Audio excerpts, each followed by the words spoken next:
बिस्मिल्लाहिर्रहमानिर्रहीम। एक और वीडियो लेक्चर के साथ हाज़िर खिदमत हूँ। आज के वीडियो लेक्चर में हम करंट मैग्नेट रिले के बारे में समझेंगे, इसके काम करने का तरीका जानेंगे और इसको चेक करने का तरीका सीखेंगे। करंट मैग्नेट रिले को करंट टाइप रिले या कॉइल टाइप रिले भी कहा जाता है। ये रिले आमतौर पर घरेलू रेफ्रिजरेटर, डीप फ्रीज़र और वाटर कूलर के सील्ड कंप्रेसर के साथ इस्तेमाल की जाती है। इस किस्म की रिले करंट की कमी बेशी की वजह से काम करती है। जब करंट इस रिले में बहता है तो करंट के बहाव की वजह से ये कॉइल मकनातीस बन जाता है और इसके अंदर मौजूद प्लंजर ऊपर की जानिब उठ जाता है। प्लंजर ऊपर की जानिब उठने की वजह से इसके रनिंग और स्टार्टिंग पॉइंट आपस में मिल जाते हैं और कंप्रेसर मोटर चलना शुरू हो जाती है।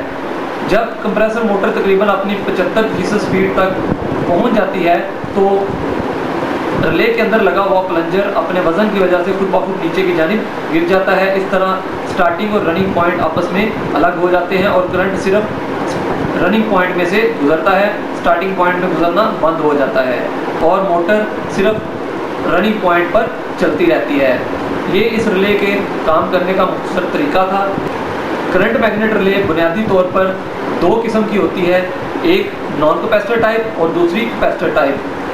दोनों रिले की साख और काम करने का तरीका एक जैसा होता है, मगर फ़र्क सिर्फ उनमें ये होता है कि नॉन कैपेसिटर टाइप में सिर्फ एक मेन पॉइंट बना होता है जिस पर मेन वायर लगाई जाती है, जबकि कैपेसिटर टाइप रिले में दो मेन पॉइंट बने होते हैं जिन पर कैपेसिटर को जोड़ा जाता है। लेकिन अगर किसी रिले के साथ कैपेसिटर ना लगाना हो तो उसमें इन दोनों पॉइंट्स को लूप के ज़रिए आपस में मिला दिया जाता है। इस तरह ये भी नॉन कैपेसिटर टाइप रिले की तरह काम करती है। इस रिले को चेक करने के लिए मल्टीमीटर को मज़ाहमत की कम से कम रेंज या कंटिन्यूटी वाले पॉइंट पर सेट कर लिया जाता है। मीटर को सेट करने के बाद इसकी प्राप्स को मिलाकर तसलसल चेक कर लिया जाता है और उसके बाद ये रिले चेक की जाती है। करंट मैग्नेट रिले दो मरहलों में चेक होती है। पहले मरहले में रिले के कॉइल को चेक किया जाता है। अगर कॉइल ठीक हो तो फिर दूसरे मरहले में रिले के प्लंजर और इलेक्ट्रिकल पॉइंट को चेक किया जाता है। रिले के कॉइल को चेक करने के लिए मीटर की एक प्राप को मेन पॉइंट पर लगाते हैं, जबकि दूसरी प्राप को रनिंग पॉइंट पर लगाया जाता है।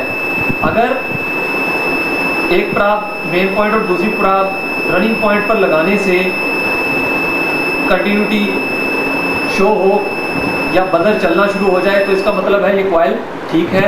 अब हम दूसरा टेस्ट कर सकते हैं जो कि इसके प्लंजर का टेस्ट होगा। प्लंजर टेस्ट करने के लिए मीटर की दोनों प्राप्स को रनिंग और स्टार्टिंग पॉइंट पे लगाया जाता है। इस तरह से रनिंग और स्टार्टिंग पॉइंट पे लगा दिया, लेकिन बजर नहीं चलेगा और कंटिन्यूटी शो नहीं होगी। अब इसी हालत में रिले को उल्टा दिया जाता है। जब रिले को उल्टाया जाता है तो प्लंजर नीचे गिर जाता है और बजर चलना शुरू हो जाता है। इसका मतलब है कि इस रिले का प्लंजर और इलेक्ट्रिकल पॉइंट दुरुस्त हालत में काम कर रहे हैं, यानी ये रिले ठीक है। मैं उम्मीद करता हूँ कि करंट मैग्नेट रिले या एम्पेरिक रिले के काम करने का तरीका और इसको चेक करने का तरीका आप बेहतर तौर पर समझ गए होंगे। अगर इस सिलसिले में मज़ीद कोई सवाल हो, कोई रहनुमाई दरकार हो तो आप नीचे कमेंट सेक्शन में रब्ता कर सकते हैं। शुक्रिया।